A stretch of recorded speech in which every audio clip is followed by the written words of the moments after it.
Cadenes i Xavier Aliaga són dues persones molt importants per a la cultura valenciana i en valencià. La seva experiència abarca una llarga trajectòria que va des del periodisme fins a la literatura.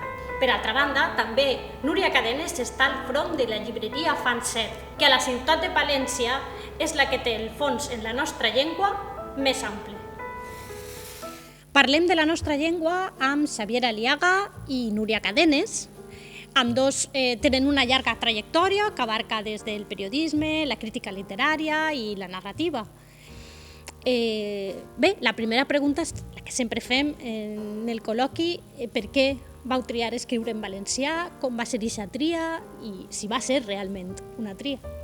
En el meu cas intentaré sintetitzar perquè té certes peculiaritats. Jo soc nascut a Madrid, la meva llengua materna és el castellà, però hi ha un moment quan es traslladem de Madrid a Xàtiva, hi ha un moment de formatiu, perquè allí també hi havia una certa diglòssia, les famílies també criaven els fills en castellà perquè se suposava que era el que havien de fer. Aquestes coses que passaven abans i que encara passen en menor mesura. Hi ha un moment formatiu, sobretot crec que va ser en COU, on ens mirem tots i dius que estem fent parlant en castellà, no? Que coincideix, i no és casualitat, coincideix en professors que ens fan veure Estellers, que ens fan veure Carles Riba, que ens fan veure Papaseit, que ens fan veure Rodoreda.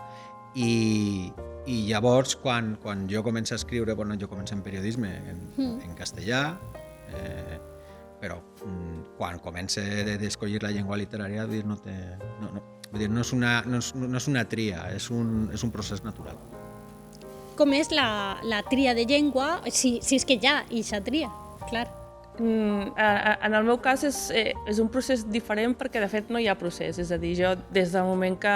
Hi ha procés en el sentit de simplement de decidir, no sé per què, ser escriptora, que això ja ho vaig decidir de menuda, no? Jo volia ser llauradora i escriptora i ho tenia clar i ja està, no? I anar a la lluna, que era una cosa una mica més difícil, però per tant no hi va haver cap decisió quant a la llengua perquè va ser un procés natural. Jo, diguem-ne, a casa érem tots catalanoparlants i aleshores quan vaig anar a una escola xicotiua que ja ens ensenyaven en català i diguem-ne que sí que és una reflexió que ara sentint també en el Xavi faig al venir a viure aquí al País Valencià, és, diguem-ne, justament aquesta poso més en valor aquesta decisió, que és una cosa que passa més aquí al sud, la decisió conscient de mantenir la llengua és una cosa que realment admiro molt.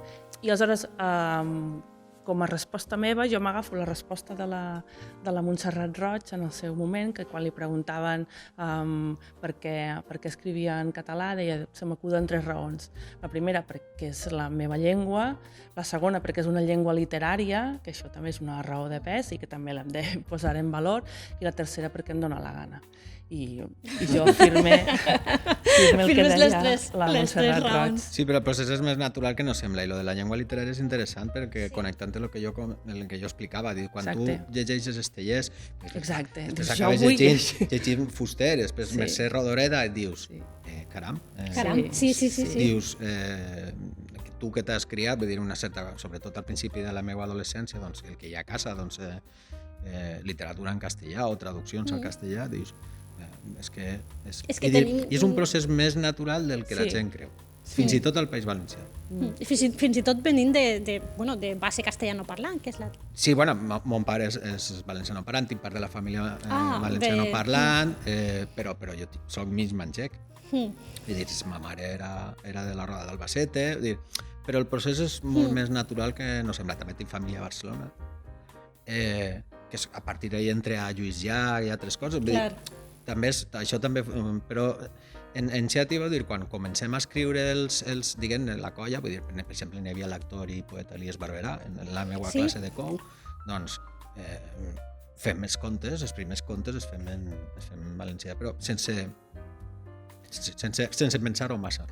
El pes d'això que explicava la Montserrat Roig, que és una llengua literària, això hauríem de posar-hi més, des del meu punt de vista, més èmfasi, perquè, diguem-ne, no som aquests pobrets en un raconet que per misericòrdia escriuen en valencià. Vull dir, som Ausiàs March i Salvador Espriu i Jaume Cabré, que si hi hagués justícia en aquest món hauria de tenir ja el Premi Nobel. Sí. I és això el que nosaltres ens assumem, cadascuna a mesura de les seves possibilitats, però sí amb aquesta aspiració de dir Rodoreda, de dir Bam Bam, no? De dir Estellers, i aquí... I també en l'actualitat, vull dir, la gent que està fent literatura a hores d'ara, que està publicant, vull dir, vosaltres publiqueu, tragueu llibres... ara mateix, i molts autors, vull dir, tenim una literatura amb noms molt potents. És que bueno, això és un debat, aquests dies se li ha donat a Francisco Brines el Cervantes. Sí. Brines té una certa concomitància també amb Chirves, i Chirves i Brines, probablement d'haver nascut una mica més cap endavant, probablement la seva producció haguera estat... Sí, això ho explica el Josep Piera, efectivament, que comença fent poesia, ell volia ser poeta. Marc Granell, també. Exacte, són la mateixa generació, i comencen en castellà, i de fet hi veuen i admiren a Brines i Alexandre i companyia, i van fent el procés i creixen quan descobreixen la seva llengua, quan jo m'expressen, i els hi canvia la perspectiva, i és una celebració que jo crec que hauríem de fer, no? Però és un procés molt interessant, aquesta recuperació i aquest retrobament. El Piera explica en el seu darrer llibre, els Fantàstics 70, com va ser arran d'un abotat d'un poeta andalús que li dona un branquilló de fenoll i li diu, toma, esto es la poesía, no? El hinojo, esto es poesía. I clar, i el Piera diu, hinojo a mi no em diu res, no? Però l'olore, dic, és fenoll. És fenoll. I a partir d'aquest moment ja li venen totes les evocacions amb l'olor i amb la paraula, i això sí que li torna... I diu, caram, la meva llengua és la que... És la que t'evoca realment tota la que te dona els referents. La que t'explica, la que t'ordena el món o te'l desordena. O el que siga, no sempre. Però és la que... I gràcies a això tenim el Piera que tenim, no? Sí, o el Marc Granell. O el Marc Granell. Sí que en el meu cas sempre me quedarà el dubte, doncs perquè, per exemple, me va passar quan veig la traducció, Irina, encara no s'ha publicat, però hi ha una traducció d'Irina, el meu nom no és Irina al castellà, feta per un autor que és nascut a Genovès, que escriu en castellà, i l'obra tenia una musicalitat diferent. I dius, sí, molt diferent. El banquer, la traduir una amiga. El banquer. Llavors, clar, jo estic a Xàtiva des que tenia 8 anys, i és un procés. Jo m'he criat literàriament en Toni Cucarella, que té una riquesa lingüística, és una comarca... I de vocabulari brutal. Sabent que no arribaràs a això, però diguem-ne que el que has fet és trobar una veu que en castellà seria absolutament diferent, doncs perquè és que les meves vivències, fins i tot quan encara vivia a Madrid, eren l'Horta Nord, que és on és mon pare, els carxofars, els caragols que estan escarxofars, la platja de Massalfassar, doncs el meu univers, doncs, allò que era allà a Madrid queda molt lluny, el meu univers realment vital i literari és un altre. Llavors, no té massa sentit. I després, vull dir, no, és que te tanques moltes portes. Doncs, si tinguérem un funcionament més o menys normal, jo crec que n'hi haurien moltes més traduccions al castellà. Hi ha altres llengües, clar. De les que tal. Jo, per exemple, estic content d'haver estat en un jurat europeu en el qual per fi se li ha donat un premi d'àmbit estatal, una obra en català, que era la d'Irene Solà, Jo canto i la muntanya balla, doncs perquè dius, ostres, és que això s'ha de... És que, de fet, si ho pensem, jo crec que és una pregunta que hauríem de començar a deixar-nos de fer. Sí. Aquesta. Clar. Perquè si és una pregunta que se'ns fa sempre a nosaltres, no? I que no se fa en altres llengües. Exacte, jo crec que la pregunta encara mostra... O sigui que és pertinent, És pertinent, però... I més en el País Valencià, exacte, sí, però mostra encara una incomoditat o una irregularitat que hem de començar ja a superar, no? I actuar amb normalitat, doncs, Sí, però escric en la meva llengua perquè és la meva llengua i ja està. Perquè et dóna la gana, també, clar. No? I cadascú que fes el que vulgui. Sí, però continua latent, perquè jo vaig als instituts, sobretot el tema d'Irina, i ara una mica menys, però era una pregunta recurrent. Per què no escrius en...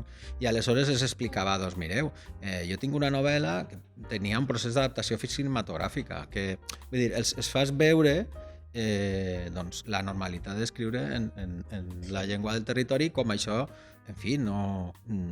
Jaume Cabré és un supervendès a Alemanya. I a l'estat francès. Curiosament, a l'estat espanyol no tant. No tant. Home, sí. Per això, en comptes de parlar de la qualitat de l'obra, perquè la qualitat ja es demostra si te'n vas a Alemanya, a Itàlia, a l'estat francès o a qualsevol altra banda, sinó del prejudici respecte de l'autor. Però, bueno, això és problema de qui té el prejudici, no? Ara, aquí, un altre fet també que també compta és un factor que jo crec que aquí tenim bastant prou els escriptors, que és l'amor i el respecte per la llengua. No? De vegades, en comptes de preguntar, diguem-ne, per què escrius en la teva llengua, dius per què escrius, i això que no sabia respondre, sí. Però un dels motius és per amor de llengua. M'agraden les paraules, m'agrada com sonen, m'agrada ordenar-les, desordenar-les, trabucar-les, i és un respecte també per la nostra tradició literària i intentar doncs, col·laborar que continuï avançant. No? És una mica aquell caminar a espatlles de gegants i continuar caminant, no? També forma part del perquè, no? N'hi ha molts de perquès, no? Però aquest també n'és un. No, però és un perquè fonamental. Jo vull pensar, si mon pare és ferrera, jo vull pensar que si haguérem anat a viure a Euskadi o a Galícia, doncs... Parlaries, escriuries en... Sí, jo vull pensar que sí, vull dir, també depèn molt de les circumstàncies. Allò important és no llevar-nos importància, vull dir, i això també és una feina que fan coses com aquesta, els mitjans de comunicació, i ahir de vegades no han tingut el vent a favor. Però bueno, és una qüestió també de canvi social que jo crec que a poc doncs canvis, jo crec que millor que fa 20 anys segurament estem. I si mires i que fa 30, i només fins i tot en quantitat i en qualitat, perquè van les dues coses juntes, no? I és que comences a mirar ara el planter d'escriptors i d'escriptores actuals i n'hi ha per treure's el barret, ostres, és que a més guanyen premis a obra publicada no sols a tot arreu. A tot arreu. I això celebrem-ho, caram, no? Perquè no som... Comptant que som una literatura, diguem-ne, menuda pel simple fet, pel nombre de parlants, però no ni per projecció ni per qualitat. No? Ni per tradició. Ni per tradició. A l'inrevés, de fet, és molt desproporcionat en positiu. En positiu. No? I això som un petit miracle de la humanitat. També val la pena tenir-ho present, no? Que no hauríem de donar tantes bones plomes. No, però vull dir que objectivament no haurien de ser tan bons escriptors d'una llengua tan... I mira, caram, tu... A mi la frase que vaig utilitzar en un article que parlava exactament d'això és: la qualitat és absurdament alta. Sí, senyor. Absurdament alta. Sí, senyor. Som... Per això dic que hauríem d'estar celebrant-ho més sovint del que fem, no? Molt bé. Moltes gràcies. Hem parlat de la nostra llengua amb Núria Cadenes i Xavier Aliaga. De nou, gràcies per vindre fins ací. Gràcies a vosaltres. Gràcies a vosaltres. Fins l'altra.